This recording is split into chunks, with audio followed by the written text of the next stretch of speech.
Hi hello ನಮಸ್ತೆ G Kannada ನ್ಯೂಸ್ಗೆ ಸ್ವಾಗತ. ನಾನು ಯಶೋಧ ಪೂಜಾರಿ. ವೀಕ್ಷಕರೇ, ಫೆಬ್ರವರಿ 16ಕ್ಕೆ ಬಹು ನಿರೀಕ್ಷೆಯ ಶಾಕಾಹಾರಿ ಸಿನಿಮಾ ರಿಲೀಸ್ ಆಗ್ತಾ ಇದೆ. ಈಗಾಗಲೇ ರಿಲೀಸ್ ಆಗಿರುವಂಥ ಟ್ರೈಲರ್ ಅಂತೂ ದೊಡ್ಡ ಮಟ್ಟದಲ್ಲಿ ಸದ್ದು ಮಾಡ್ತಾ ಇದೆ. ಅಬ್ಬಬ್ಬ ಅನ್ನೋ ಥರ ಇದೆ ಆ್ಯಂಡ್ ತುಂಬ ಕ್ಯೂರಿಯಾಸಿಟಿ ಕೂಡ ಹುಟ್ಟಿಸಿದೆ. ಈ ಸಿನಿಮಾದಲ್ಲಿ ರಂಗಾಯಣ ರಘು ಸರ್ ನಮ್ಮನ್ನು ಭರ್ಜರಿಯಾಗಿ ರಂಜಿಸೋದಕ್ಕೆ ಕಂಪ್ಲೀಟಾಗಿ ಸಿದ್ಧತೆಯನ್ನು ಮಾಡ್ಕೊಂಡಿದ್ದಾರೆ. ಇನ್ನು ತೆರೆ ಮೇಲೆ ಅವರನ್ನು ನಾವು ನೋಡೋದೊಂದೇ ಬಾಕಿ, ಇನ್ನೇನು ಕೆಲವೇ ದಿನಗಳಷ್ಟೇ ಬಾಕಿ. ನನ್ನ ಜೊತೆ ಇದೀಗ ರಂಗಾಯಣ ರಘು ಸರ್ ಇದ್ದಾರೆ, ಅವ್ರನ್ನ ಮಾತನಾಡಿಸ್ತಾ ಹೋಗ್ತೀನಿ. ಸರ್ ನಮಸ್ತೆ, ಹೇಗಿದ್ದೀರಾ? ನಮಸ್ತೆ, ಚೆನ್ನಾಗಿದ್ದೀನಿ. ಅಮ್ಮೆ ಅದು ಇನ್ನೊಂದ್ಸರಿ ಹೇಳಿ, ಶಾಕಾಹಾರಿ ಟ್ರೈಲರ್ ನೋಡ್ತೀನಿ ಏನನ್ನಿಸ್ತು? ಅಬ್ಬಬ್ಬಾ ಅಬ್ಬಬ್ಬಬ್ಬಬ್ಬಬ್ಬಾ ತುಂಬಾ ಕ್ಯೂರಿಯಾಸಿಟಿ ಇದೆ, ಸಮಥಿಂಗ್ ಏನೋ ಇದೆ ಅಂತ ನಮಗೆ ಟ್ರೈಲರ್ನಲ್ಲೇ ಗೊತ್ತಾಗ್ತಾ ಇದೆ. ಆ್ಯಂಡ್ ಒಳ್ಳೆ ರೆಸ್ಪಾನ್ಸ್ ಕೂಡ ಇದೆ ಟ್ರೈಲರ್ಗೆ. ನೀವೇನು ಹೇಳ್ತೀರಾ ಸರ್? ಅಲ್ಲ, ನಮಗೆ ಕೊನೆಗೆ ಭಾಳ ಖುಷಿ ಆಗೋದು, ಈಗೊಂದು ಸಣ್ಣ ಕೆಲಸ ಮಾಡ್ಬೇಕಾದ್ರೆ ಹೌದು, ಇದು ಬೇರೆ ಥರದ್ದು. ನಮ್ಮ ಸಂದೀಪ್ ಸುಂಕದ್ದು ಡೈರೆಕ್ಟ್ರು ಹೊಸಬ್ರು, ಅವ್ರದ್ದು ಗ್ಯಾಂಗು, ಹರ್ಷ ಮತ್ತು ಅವ್ರ ವೈಫು ಅವರೆಲ್ಲ ಒಂದು ಹೊಸ ಗ್ಯಾಂಗು, ಹೊಸ ಇದು ಮೊದಲನೇ ಡೈರೆಕ್ಷನು. ನನಗೊಂದು ಟೆನ್ಷನ್ ಇತ್ತು ನನಗೆ.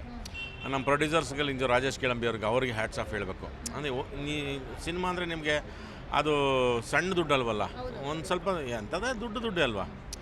ಈಗ ಕತೆ ನನಗೆ ಕೇಳಿದ ತಕ್ಷಣ ಭಾಳ ಖುಷಿ ಆಯ್ತು, ನನಗೆ ತುಂಬ ಖುಷಿ ಆಯಿತು.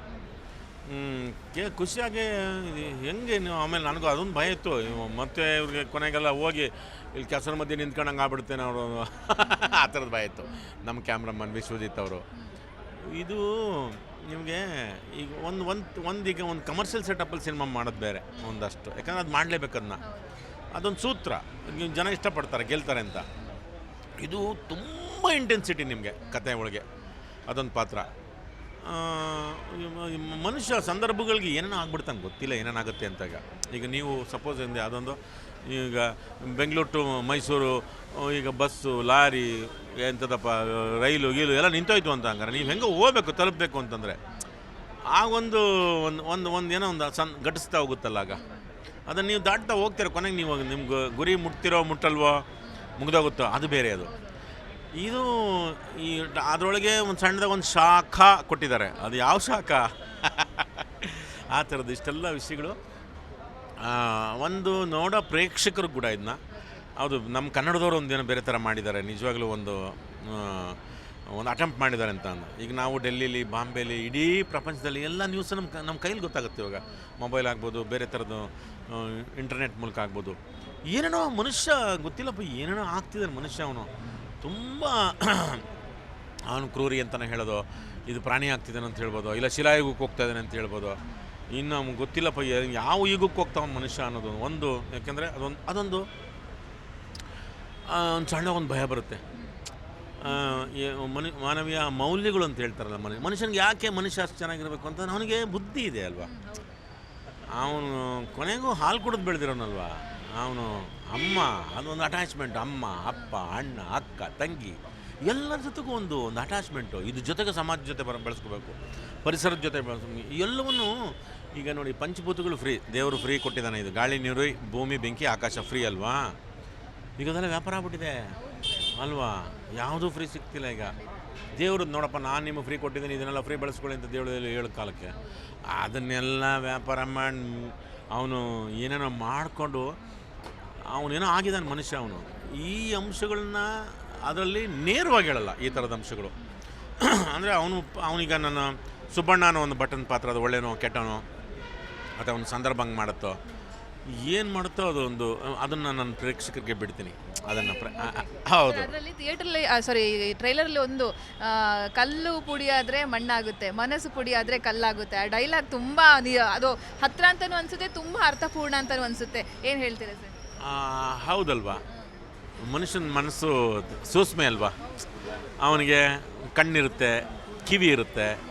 ಆ ಘಟನೆಗಳನ್ನಾಗ್ಬೋದು, ಏನಾದರೂ ಒಂದು ಅದನ್ನು ನೋಡಿದರೆ ಅದನ್ನು ಮರೆಯೋಕ್ಕೆ ಸಾಧ್ಯ ಇಲ್ಲ. ಒಳ್ಳೇದಾದರೆ ಅವನು ನಿಜವಾಗ್ಲೂ ಅವನಿಗೆ ಸಪೋರ್ಟ್ ಮಾಡುತ್ತೆ, ಬೆಂತಟ್ಟುತ್ತೆ, ಗುಡ್ ಅಂತ. ಅವ್ನು ಒಳ್ಳೆ ವಿಚಾರಗಳು ಕೇಳಿದ್ರೆ ಅದು ಸಪೋರ್ಟ್ ಮಾಡುತ್ತೆ, ಕಿವಿನೂ ಸಪೋರ್ಟ್ ಮಾಡುತ್ತೆ. ಇದು ಕಿವಿ ಮತ್ತು ಕಣ್ಣು ಆದಮೇಲೆ ಮನಸ್ಸಿದೆಯಲ್ಲ, ಅದು ಅಲ್ಲಿಂದ ಮೆದುಳು ಅದು ಬಿಡಲ್ಲ ಮನುಷ್ಯನ. ಅದು ಅವನು ಕಾಡಿಸುತ್ತೆ, ಹಿಂಡು ಏನು.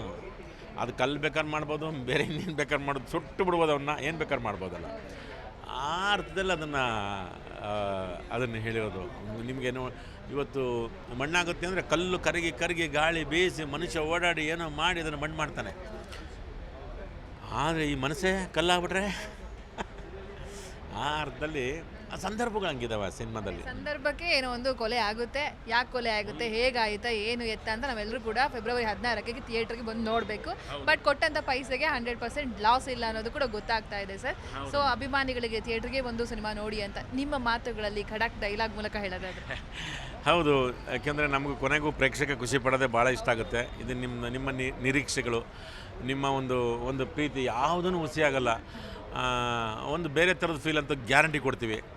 ಫೆಬ್ರವರಿ 16ನೇ ತಾರೀಕು ದಯವಿಟ್ಟು ನಮ್ಮ ಅಭಿಮಾನಿ ದೇವರುಗಳು, ನಮ್ಮ ಪ್ರೇಕ್ಷಕ ಮಹಾಪ್ರಭುಗಳು ನೀವೆಲ್ಲ ಥಿಯೇಟ್ರಿಗೆ ಬಂದು ಈ ಸಿನಿಮಾ ನೋಡಿ ಸಪೋರ್ಟ್ ಮಾಡಿದ್ರೆ ನಮಗೊಂದು ಶಕ್ತಿ ಬರುತ್ತೆ ಬೇರೆ ಬೇರೆ ಥರದ ಪ್ರಯತ್ನಗಳನ್ನು ಮಾಡೋದಕ್ಕೆ.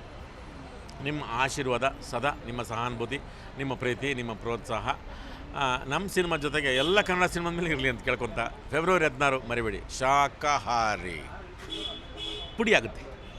Sir thank you sir, thank you so much and all the best. Thank you thank you very much. Thank you.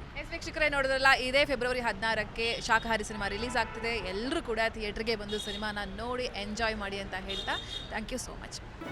G Kannada news ಈಗ ನಿಮ್ಮ ಮನೆಯಲ್ಲೇ ನೋಡಿ. ಎಲ್ಲ ಕೇಬಲ್ಗಳಲ್ಲಿ ಈಗ ಲಭ್ಯ. Sun Direct 292, Jio TV 1334, U digital 162, City Cable 51, GTPL 17, Abhishek cables 821, Rock Line telecommunication 51, Shri Basaveshwara number 60, Vinayaka digital number 53, In digital number 896ರಲ್ಲಿ. ನಿಮ್ಮಿಷ್ಟದ ಜಿ ಕನ್ನಡ ನ್ಯೂಸ್ ನೋಡಿ ಆನಂದಿಸಿ.